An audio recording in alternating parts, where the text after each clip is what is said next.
এমন সুন্দর তরতাজা ছেলে 16 বছর 14 বছর কোনদিন ফজরের নামাজ পড়ে না, খোদার একটা বছরে কতদিন এত বড় জানোয়ার মুসলমানের বাচ্চা হয় কেমনে?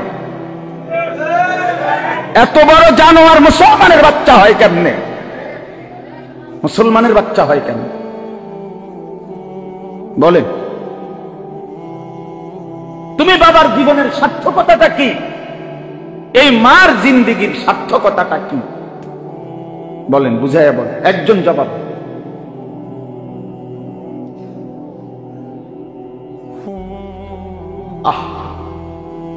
খাট বানাই 40,000 টাকা দিয়া, আর সেই খাটের মধ্যে শুইয়া সারা রাত ছেলে উলঙ্গ ছবি দেখে। সোফা বানাইলেন 70,000 টাকা খরচ কইরা, সেই সোফাত বৈশা বউ বাচ্চা নাতি নাতনি সারাক্ষণ রঙিন টেলিভিশনে নাচ গান নাটক সিনেমা নর্তকীর ছবি দেখে। এই ছিল মুসলমানের জীবন? এটাই আপনার জীবনের সফলতা? এটাই জীবনের চাওয়া পাওয়া ছিল? এই জন্য প্রিয় ভাই, তোমাদেরকেও বলি ভাই, একই কথা ভাইয়া। এই ছেলে বাপ, বারান্দার ছেলেরা কথা বললে বাপ বাইরে হয়ে যাও। তোমার মতো 2-4 জন অপদার্থ বাইরে হয়ে গেলে তেমন সমস্যা হবে না, বাইরে হয়ে যাও ভাই। কথা যদি বাকি থাকে কারো, তুমি বাহিরে দিয়া বলো। এতটুকু দিমাগ যদি না হয় বেটা, মসজিদ এটা শিখবা কোন দিন দোস্ত? খামখেয়ালি ছুটবে কোন দিন?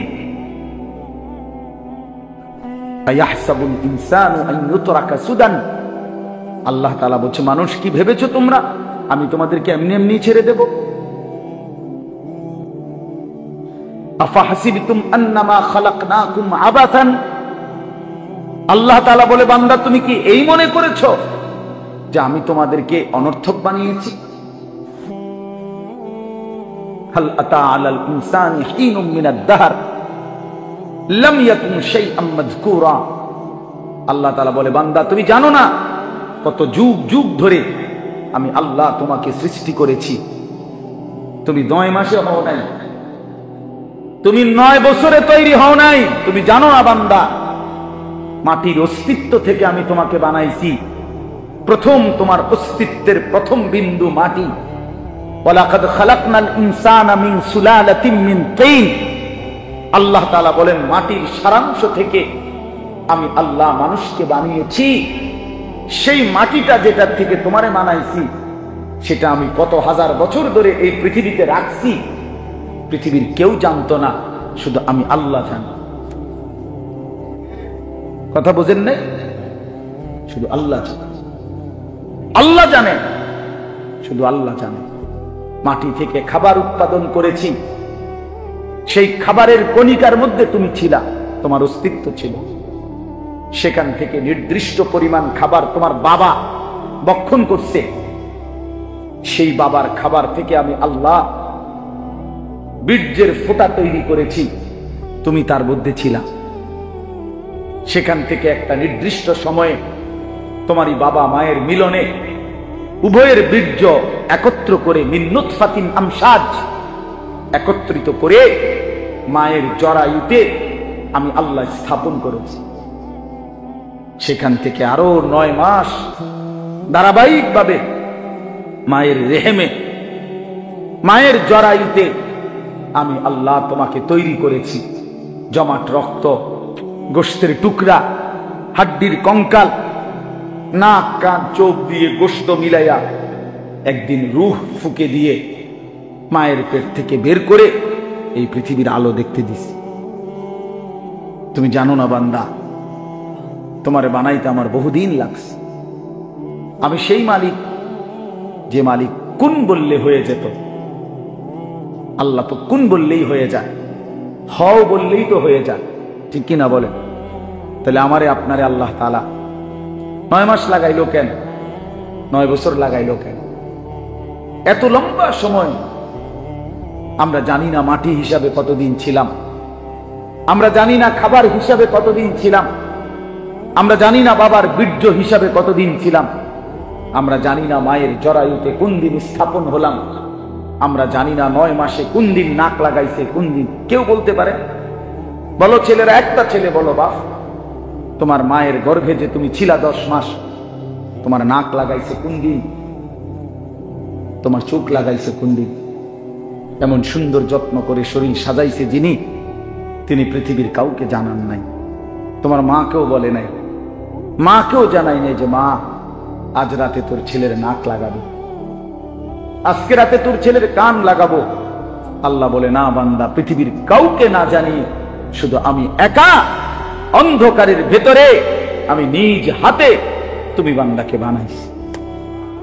তুই আমার বড় মহব্বতের বান্দা, তুই আমার বহুতই আদরের বান্দারে, তোরে আমি বড় যত্ন করে বানিয়েছি। ওয়ালাকাদ খালাকনাকুম সুম্মা সাব্বারনাকুম। আল্লাহ বলে বান্দা শোনো, তোমাদেরকে আমি বানিয়েছি, তোমাদেরকে আমি আল্লাহ সাজিয়েছি, বানাইছিও আমি, সাজাইছিও আমি। এই নাক, এই চোখ, হাত, পাও, অঙ্গ প্রত্যঙ্গ, এটা আমার সেটিং, আমি আল্লাহর বাছাই, এটা আমার ডিজাইন, পৃথিবীর কারো ডিজাইন না। কি বলেন? আল্লাহর ডিজাইন কিনা এটা? আমাদেরকে এভাবে সাজিয়েছেন কে? আল্লাহ তাআলা বলে ঠিক এভাবে আবার আজকে যেমন সাজিয়েছি, হাসরের ময়দানে হুবহু হুবহু ওই চোখ, ওই নাক, ওই কান, ওই চুল, ওই চামড়া তোমারটাই আবার প্রয়োজনে 1,00,000 কোটি বছর হোক কবর থেকে আবার হুবহু সেটাই আমি আবার ফেরত দাঁড় করাবো। বালা কাদিরিনা আলা আন নুসাব্বিয়া বানানা। বানানা, এটা তো আশ্চর্য তরজমা। আল্লাহ বলছে বান্দা শোনো, হাসরের ময়দানে তোমার শরীর আমি শুধু হুবহু আগেরটা ফেরত আনবো এটা না, বরং আলা আন নুসাব্বিয়া বানানা। এই বানানা শব্দের অর্থ হলো মানুষের আঙ্গুলের এই যে ভিতরে যে রেখা আছে, আপনারা সহজে বুঝবেন। মানুষ যে ফিঙ্গার দেয়, ফিঙ্গার মানে মেশিনের মধ্যে আপনি হাত আঙ্গুল রাখে না, ওই যে পাসপোর্টের সময়, ভিসার সময়, হ্যাঁ এয়ারপোর্টে কি করতে হয়, এরকম মেশিনের মধ্যে ফিঙ্গার দেয়। এইটা দিলে এই ভিতরের রেখাগুলো ওঠে, এটা আবার সেটিং করে রাখে। এই 800 কোটি মানুষ যে বর্তমান পৃথিবীতে, 800 কোটি মানুষ যদি হয় বর্তমানে, এই 800 কোটি মানুষ যদি প্রত্যেকের এই বুড়া আঙ্গুল এভাবে মেশিনে রাখে আলাদা আলাদা, এই জায়গা এতটুকু, কিন্তু এই রেখা এতটুকু জায়গার 800 কোটি ভিন্ন ভিন্ন, একটার সাথে মিলবে না। এটা কি কারিগর, কেমনে বানাইছেন? আমাদের একবার এক হাজি মহিলা হারায় গেছিল হজের সময়, আমাদের কাফেলা মহিলা একটা কাগজও নিয়ে গেছে না হোটেল থেকে, একের কিচ্ছু না, কিছুই নিছে না বেটির লগে, হোটেলের একটা কার্ডও নাই। হায় রে আমরা চিন্তায়, এই বেটিরে পাইব কেমনে? রাত্র 11টার দিকে সৌদি মুআল্লিম অফিস থেকে ফোন দিছে আমাদের মুআল্লিমের কাছে, বাংলাদেশি মুআল্লিমের কাছে, যে আপনার মহিলা হাজি অমুক নাম, আপনি এসে নিয়ে যান। তা আমাদের মুআল্লিম জিয়া ওইখান থেকে মহিলারা আনছে, তো জিজ্ঞেস করছে যে আপনারা ওনারে কেমনি চিনলেন যে এটা আমার হাজি? মহিলার কাছে কিছুই নাই, কিন্তু শেষ পর্যন্ত আমরা তার ওই ফিঙ্গার আবার মেশিনে যখন দিছি, তখন তো ওই ফিঙ্গার দেওয়াতে পুরা তথ্য এটা চলে আসছে।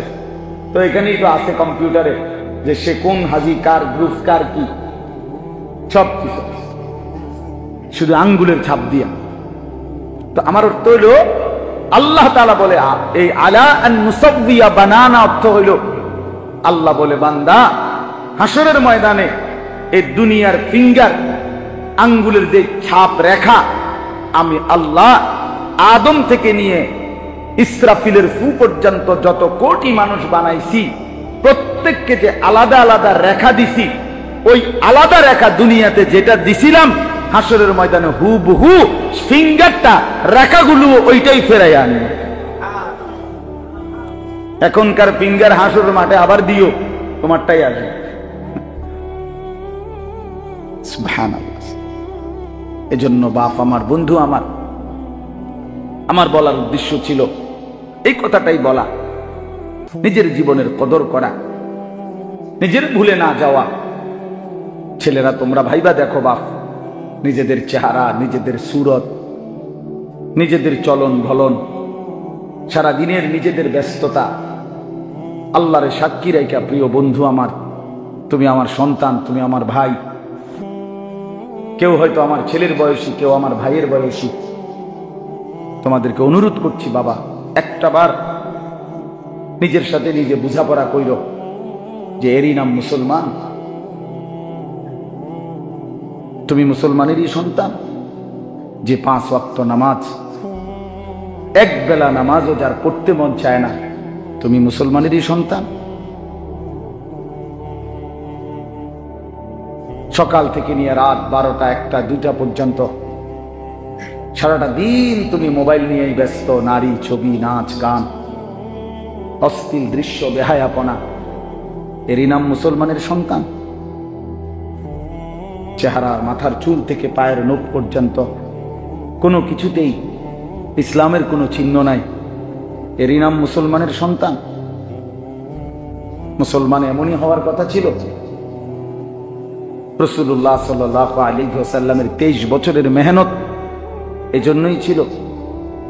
বলে কি হবে সেদিন?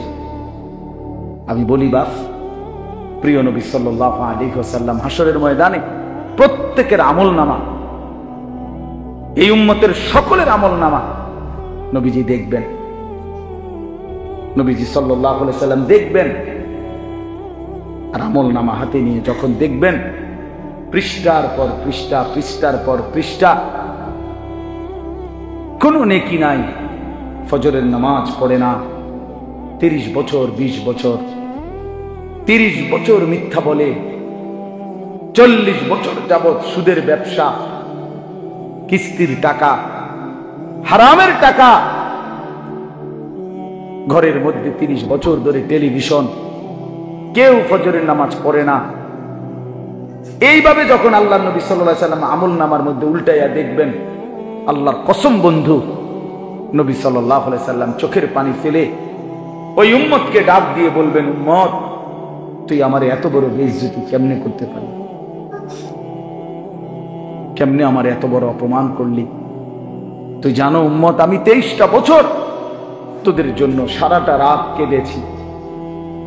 এশার নামাজের পরে আমি দাঁড়াইছি, ফজরের আজান পর্যন্ত আমি এক দাঁড়ানোতে চোখের পানি ফেলে উম্মত তোদের জন্য কেঁদেছিলাম। আম্মা জান আয়েশা রাদিয়াল্লাহু তাআলা আনহা বলেন, এক দাঁড়ানোতে নবী সারা রাত উম্মতের জন্য কাঁদছে আর দোয়া করছে। এই পরিমাণ কাঁদছে, আল্লাহর কসম আম্মা জান আয়েশা বলে, হাত্তা তাওয়াররামাত কাদামাহু, 2টা পাও ফুলে ফুলে গেছে। নবী সাল্লাল্লাহু আলাইহি সাল্লাম বলবেন, উম্মত আমি 23 বছর এভাবে কাঁদছিলাম রে। তায়েফের পাথরের আঘাতে আমার পিঠটা চালনির মতো ছিদ্র ছিদ্র হয়ে গেছে, এ পরিমাণ রক্ত ঝরছে। আমার পায়ের জুতা থেকে পায়ের তালু রক্তে আটকায় গেছে।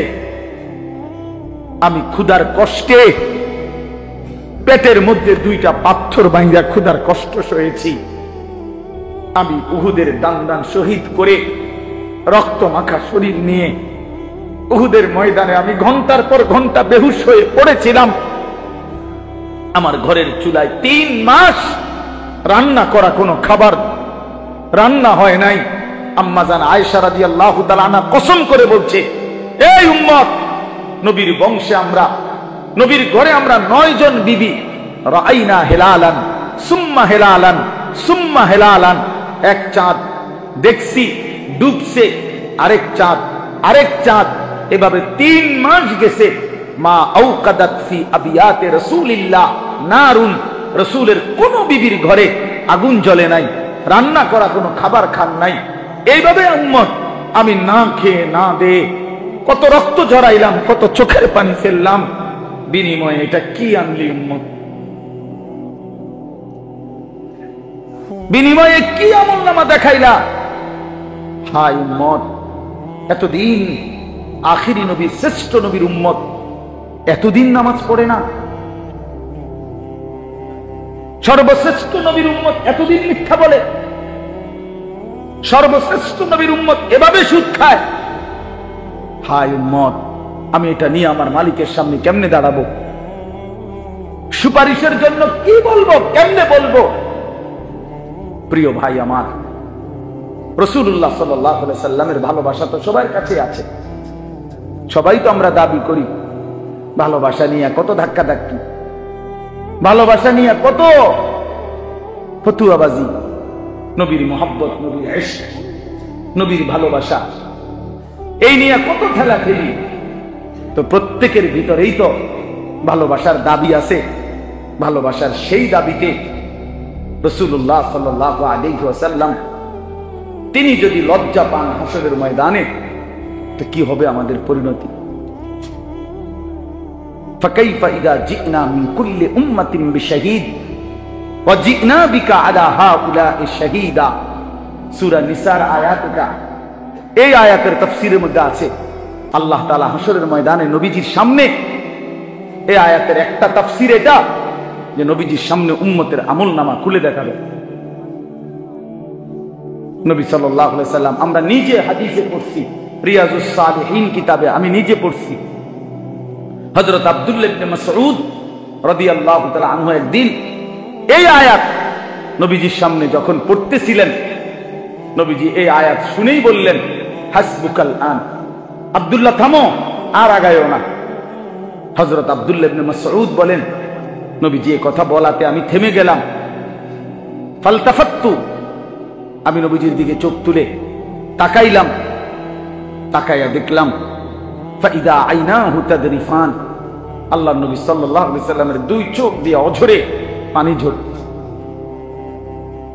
মুহাদ্দিসিন কেরাম বলে, কেন পানি ঝরতেছিল? এই আয়াত শুনে নবীজি কাঁদে উঠলেন কেন?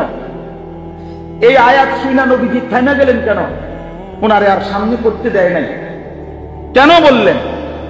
মুহাদ্দিসিন কেরাম, উলামায়ে কেরাম ব্যাখ্যার মধ্যে লিখছেন, ওই যে কথাইটা নবীজিকে যে আল্লাহ বলছে, বন্ধু আপনার উম্মতের আমলনামা আমি দেখাবো, আপনার সামনে খুলবো। নবীজি তৎক্ষণাৎ ভাবতেছিলেন, হায় আমার উম্মতের যদি আমলনামা গুনায় ভরা থাকে, আমি তখন কেমনে মুখ দেখাবো, আমি তখন কেমনে সুপারিশ করবো? নবীজি তৎক্ষণাৎ অঝরে কাঁদা উঠছে।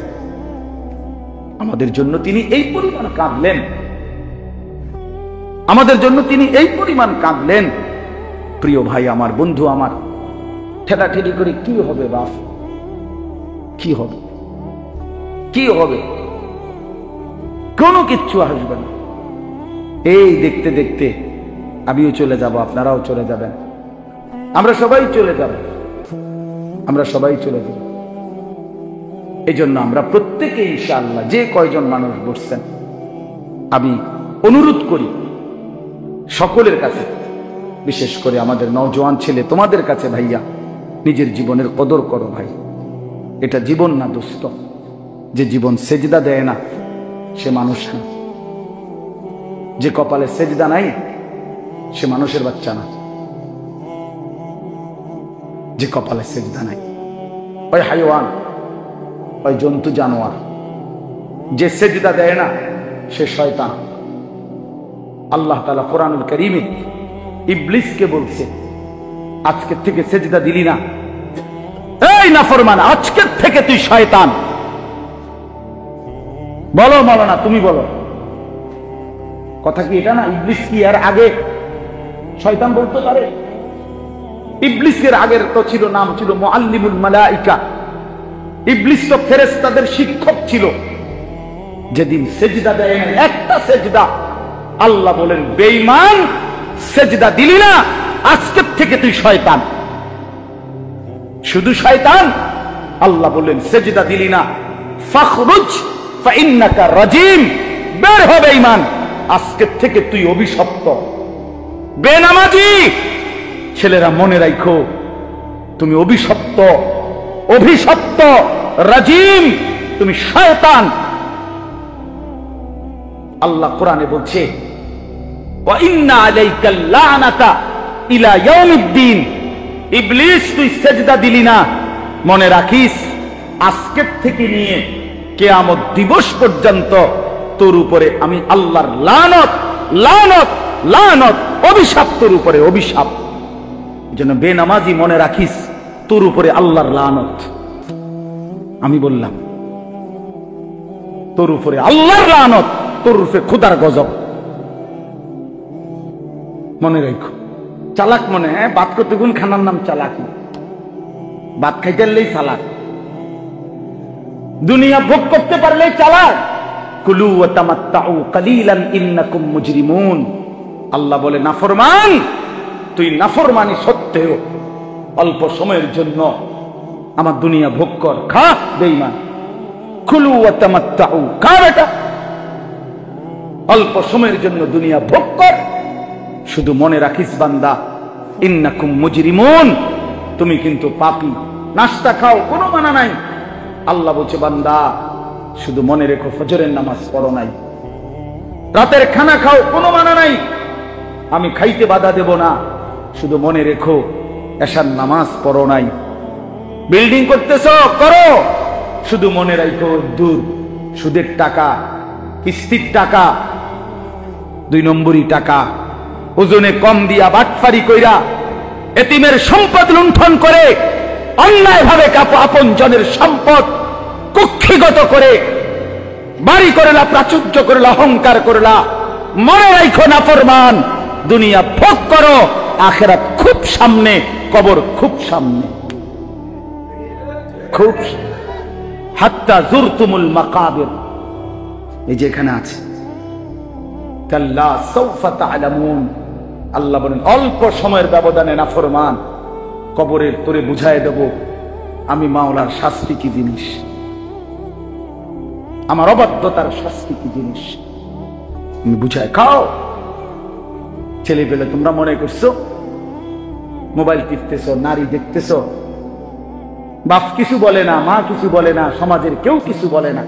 মূল বিষয় হলো এটা, ছেলে পেলে আজকে মনে করতেছে আমি মুক্ত, আমি আজাদ, আমি স্বাধীন, আমার কোনো মা নাই, আমার কোনো বাপ নাই, আমার কোনো অভিভাবক নাই, আমারে ডাক দেওয়ার কেউ নাই, আমারে মানা করার কেউ নাই, আমারে বুকে জড়াইয়া ফিরাইবার কেউ নাই, আমারে আল্লাহর সাথে সম্পর্কিত করার কেউ নাই। আমি আর আমার মোবাইল, আমার নারী, আমার নর্তকী, আমার জিনার দৃশ্য, বেবিচারের দৃশ্য, উলঙ্গ দৃশ্য, আমার অসৎ বন্ধুর আড্ডা, মোটর সাইকেলের ঘোরাফেরা। হায়, এটা তোর এই কারণে হইছে, কেউ তোরে ডাকে না, কেউ তোরে বাধা দেয় না। মূল কারণ বাবা, আমি বললাম যার মা তারে ডাকে না, যার বাবা তারে ডাকে না, যার অভিভাবক কাউরে ডাকে না, এত গুনাহ, এত নাফরমানি, এত মিথ্যা, এত নাচ, এত উলঙ্গ ছবি দেখার পরেও তোমারে কেউ বাধা দেয় না। কারণটা কি? তোর উপরে আল্লাহর লানত পড়ছে, খোদার গজব পড়ছে, এই জন্য তোরে আর কোনো মাখলুক দেখে না। যার উর্ফে খোদার গজব পড়ে তারে আর কোনো মাখলুক ডাকে না। আমারে ডাকছে, আমার ভাই আমারে একদিনে একবারে জায়গায় 3 বার চুল কাটাইছে। আমার দিকে আমার ভাই নজর রাখছে, আমি একবারে শুধু 19-20 হয়েছে চুলে, 3 বার চুল কাটাইছে। হ্যাঁ, আমি জীবনের প্রথম যখন চাকরি নিছি এই সোনাকান্দায়, প্রথম বেতন দিয়া এখান থেকে একটা টুপি কিনছিলাম, এরকম সাদার মধ্যে ছোট্ট ছোট্ট লাল লাল একটা ফুলের মতো, চারিদিকে 4টা ফুল আছিল, এই আর কিচ্ছু না, সাদা টুপি। আমার জীবনের বেতনের তখন টাকা পাইছিলাম। বাসায় গেছি বৃহস্পতিবার দিন, আব্বা দেখছে শুধু একটা নজর। আব্বা দেখে বলছে আমার মা রে, হেতের যে চাকরি হয়েছে বুঝুনি, হেতের যে বেতন হয়েছে এটা বুঝুনি তুমি? মায় কয় মানে? টুপি দেখছো না? বুঝেন নাই? ওই যে টুপি দেখলা না, মানে ওই যে ফুলওয়ালা, এটা হারাম না, কথা বোঝেন নাই? রঙিন টুপি পরা কি হারাম না? হারাম না, কিন্তু ওই বাবা তো জীবনে কোনোদিন কি করে নাই, সাদা টুপি ছাড়া পরে নাই, এই জন্য আব্বা এটা পছন্দ করে নাই। মা আমারে বলছে আলাদা, পুত তোর আব্বা তোর টুপিটা পছন্দ করে নাই, এটার মধ্যে লাল লাল ফুল আইলো কেন? এই যে রেখে দিছি, আর কোনোদিন পড়ি না। বাবা নজর রাখছে, মা নজর রাখছে, বাপ বড় ভাই নজর রাখছে। বিনিময়ে আল্লাহ তাআলা কোরআনের সামান্য কিছু হলেও কোরআন তিলাওয়াত করার দৌলতটুকু দান করছে। কেন তোমারে ডাকে না? 365 দিনে তুমি কোনোদিন ফজরের নামাজ পড়ো না, অথচ তোমার নিয়ে কারো কোনো মাথা ব্যথা নাই। তুমি এত অভিশপ্ত হইলা কেমনে ভাই? তোমার উপরে এত বড় গজব কেমনে পড়লো? 30 বছর ধরে লোকটা মিছা কথা কয়, কেউ তারে কোনোদিন ফিরাইবার জন্য চায় না। আহা, তার এই পরিণতি হলো কেন? বলে দেখেন, ভেবে দেখেন। এই জন্য হাদিসের মধ্যে আছে, আল্লাহ তাআলা যখন কাউকে ভালোবাসে তো গোটা সৃষ্টি তাকে ভালোবাসে। আল্লাহর নজর থেকে যখন কেউ সরে যায়, গোটা মখলুক তাকে ঘৃণা করে, গোটা মখলুক তাকে ঘৃণা করে। এই জন্য আমি অনুরোধ করলাম, প্রিয় ভাই আমার, নিজের কদর করো, নিজের কদর করো, জিন্দেগির কদর করো, জীবনের কদর করো। বলো ইনশাআল্লাহ, ছেলেরা বলো ইনশাআল্লাহ। হ্যাঁ, হালালের উপরে উঠো, আখলাক ঠিক রাখো ভাইয়া। নারীর ফান্দে পইরো না, অশ্লীলতার ফান্দে পইরো না ভাইয়া। যে চাহিদা আল্লাহ দিছে, সে চাহিদা পূরণের ব্যবস্থাও আল্লাহ রাখছে। তৃষ্ণা আল্লাহ দিছেন তো পানি আল্লাহই দিছেন, খাবারের ভোগ আল্লাহ দিছেন তো খাবারের ব্যবস্থা আল্লাহই করছেন। তাইলে যে মালিক তৃষ্ণা দিলেন তিনি পানিও দিছেন, যিনি খাবারের ভোগ ক্ষুধার্ত এটা যিনি বানাইলেন তিনি খাবারও দিয়েছেন। অতএব লজ্জাস্থানের চাহিদা, শাহওয়াত, যৌন চাহিদা এটা যিনি দিয়েছেন তিনি হালাল স্ত্রী, বৈধ স্ত্রীও সৃষ্টি করে রেখেছেন। মিলেই যাবে, একটু সময় পরে মিলেই যাবে। নিজের থেকে কুত্তার মতো না হওয়া, বেবিচারী কুকুরের মতো নারীর পিছনে যে ঘোরে, হারাম নারীর পিছনে, সে তার জিন্দেগি কুকুরের মতো, কুকুরের মতো পিছনে হাঁটে। তার কোনো হায়া নাই, লজ্জা নাই, আত্মমর্যাদা নাই, গায়রত নাই। একটা বেড়ই তৈয়া বেডির পিছনে জিন্দেগি শেষ করে দিছে। তুই কিসের বেড়ই বেড়া? তুই প্লাস্টিক বেড়া, তুই কিসের বেড়ই বেড়া? আকামলা কোথাকার, জিন্দেগি পুরাটা বেডির কাছে তুলে দিছ। সারাদিন নারী, সারাদিন ছবি, সারাদিন নারী নিয়ে কল্পনা। এটা কি ধরনের জিন্দেগি? এই অপদার্থ তো মরে যাওয়া ভালো। একটু ফালতু জীবন। আমরা কি শুধুই কেবল নারীর জন্য সৃষ্টি হয়েছি? বলেন কিরে ভাইয়া, বলো তোমরা, একটা ছেলে বলো, পৃথিবীতে আল্লাহ তাআলা আমাদেরকে বেডিতে লেগে বানাইছে হুদা। তো সারাদিন এটা কি জীবন? এ কি জিন্দেগি ভাইয়া? রাসূলুল্লাহ সাল্লাল্লাহু আলাইহি ওয়াসাল্লাম বলছেন। এই জন্য বাপ, শুরুর কথা হলো এটাই, দিন যত বাড়তেছে, জিন্দেগি যত সামনে যাচ্ছে, তো মুসিবত, পেরেশানি, অস্থিরতা বাড়তেছে। রাসূলুল্লাহ সাল্লাল্লাহু আলাইহি ওয়াসাল্লাম বলছেন, একটা সময় এমন আসবে যখন ঈমান সংরক্ষণ করা এতটা কঠিন হবে যে কাল কাবিদ আলাল জাম, হাতের মধ্যে, তালুর মধ্যে জ্বলন্ত কয়লা নেওয়া যতটা কঠিন। হাতের মধ্যে যদি জ্বলন্ত কয়লা হাতের তালুতে রাখা যেমন কঠিন, নিজের ঈমান হেফাজত করা এতটা কঠিন। এরকম সময় হবে। নবী সাল্লাল্লাহু আলাইহি ওয়াসাল্লাম বলেন, বাদিরু বিল আ'মালি ফিতানান কাকিতাইল লাইলিল মুজলিম। নবীজি সাল্লাল্লাহু আলাইহি ওয়াসাল্লাম বলেন, শোনো আমার উম্মত, সময় থাকতে ফিতনা অতিরিক্ত আসার আগে আগেই নেক আমলগুলো জলদি জলদি করে ফেলো, দ্রুত দ্রুত। এখন সময় আছে, যতক্ষণ সুযোগ আছে নেক আমলগুলো জলদি জলদি করো। নামাজ, রোজা, দান, সাদাকা, জিকির, তেলাওয়াত, তাহাজ্জুদ দ্রুত করো, দ্রুত। ফিতনা আসতে আসতে। ফিতনা কেমন আসবে? নবী সাল্লাল্লাহু আলাইহি ওয়াসাল্লাম বলেন, কাকিতাইল লাইলিল মুজলিম, অমাবস্যার অন্ধকার রাতে যেমন মানুষ পথ হারায় ফেলে, এইরকম ফিতনা আসে। অর্থাৎ চারিদিকে বেদিশা হইয়া যাইবা, এত বেশি অন্ধকার যে নিজের শরীরে দেখা যায় না। অমাবস্যার অন্ধকারের মতো তোমাদের উপরে ফিতনা আসবে, তখন আর আমল করার সময় পাইবা না। আমি একটা ছোট্ট উদাহরণ দিই বুঝানোর জন্য। আমি একবার কুমিল্লা একটা হোটেল থেকে রাত্রে বেলা, বৃহস্পতিবার রাতে, আরো আগে, 3 পিস দামি কেক কিনছিলাম। এগুলা জামরুল কেক কয়, গোল গোল পেঁচানো, খুব স্বাদের। তো রাত্রে 2:30-3টা বাজে কুমিল্লা, তখন আমরা ঠাকুরপাড়া কুমিল্লার বাসায় থাকতাম। তা আমি রাত্রে এগুলা নিছি বাসায়। সকালবেলা 10টা সাড়ে 10টার দিকে আমি আমার বিবি এবং আমার 2টা বাচ্চা তখন, তো বললাম যে তোমরা এগুলা খাও, আমি জুমার নামাজ পড়ে আসতেছি। তখন আমার আব্বার মসজিদে আমি জুমা পড়তাম ঠাকুরপাড়ায়। আমি নামাজ পড়ে আসতেছি, আমি আমার লেগে পিস রাখো বা একটু রাখো, তো আমি এটা পরে খাবো, তোমরা এখন খাইয়া ফেলো, আমার সময় নেই। তো ওরা, আমার 2 বাচ্চা এবং বিবি, তারা একটু একটু খাইছে। আমি জুমার নামাজ পড়ে আইসা দেখি 3 জনই ফিট হইয়া পড়ে গেছে। এত বেশি অবস্থা খারাপ যে পেটে 3 জনকেই তৎক্ষণাৎ নিয়ে কুমিল্লা টাওয়ারে হসপিটালে ভর্তি করতেছে। এখন 3 জন 3 সিটে, মেয়েটা একটা সিটে দিছে, ছেলের একখানে দিছে, বিবির একটা সিটে দিছে। এখন আমারে ডাক্তারে একবার বলতেছে এটা আনেন ছেলের লেগে, একবার মেয়ের লেগে।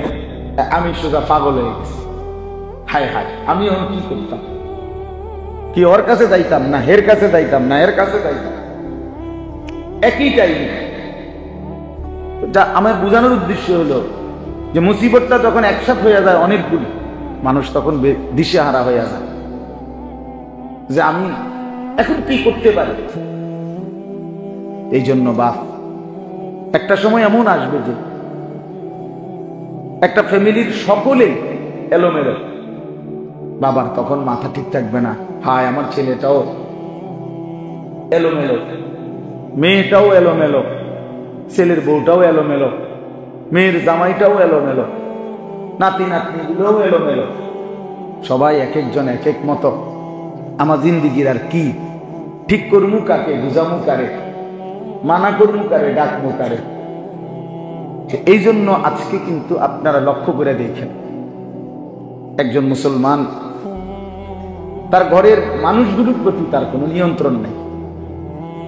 খাট পালং সোফা ফার্নিচার এটি খুব সুন্দর, বার্নিশ চমৎকার, ইট বালু সিমেন্ট সব 1 নাম্বার, কাঠ 1 নাম্বার, সব খুব সুন্দর। আপন সন্তান, আপন পরিবারের মানুষগুলোর উপরে, যে মানুষটা অভিভাবক, রোজগার করে, উপার্জন করে, এই বেচারার কোনো নিয়ন্ত্রণ নেই। চোখের সামনে ছেলেটা, আমি বাপ, অথচ এটা আমার সন্তান। সন্তান এই ছেলেটার বাপ দাদার কারোর সাথে তার চুল, চেহারা, চলা ফেরার কোনো মিল নেই। মেয়েটা মেয়েটার মতো, বউ বউর মতো, যার মন চায় মোবাইল টিপে, যার মন চায় আড্ডা দেয়, যার মন চায় ছবি দেখে, যার মন চায় টেলিভিশন দেখে, যার যেটা মন চায় সে ওইটা করতেছে। বউয়ে টেলিভিশন দেখতেছে, ছেলে মোবাইল টিপতেছে, মেয়ে অন্য ছেলের সাথে কথা বলতেছে, সবাই নাফরমানির মধ্যে ব্যস্ত। আর এই বেচারা মাথার ঘাম পায়ে ফেলে এদের জন্য টাকা পয়সা, বাজার সদাই, ঘর দুয়ার, ফার্নিচার, এগুলো ব্যবস্থা করতে করতে তার জানটা শেষ হয়ে যাচ্ছে। কিন্তু যাদের জন্য উপার্জন করতেছে তাদের কারো উপরে তার কোনো নিয়ন্ত্রণ নেই। এর চাইতে বড় দুর্ভাগ্য আর কি, এর চাইতে বড় বদনসিব আর কি বলে। আমার আজীবনের চিল্লানি এটা, সারাটা বছর আমি এই চিল্লাই এই কথা, সারাটা বছর আমার এই একই চিল্লানি, একই আহাজারি করে যে কিরে বাপ, পুরাটা জীবন কষ্ট করে মাথার ঘাম পায়ে ফেলে এই টাকাগুলো রোজগার করতেছেন,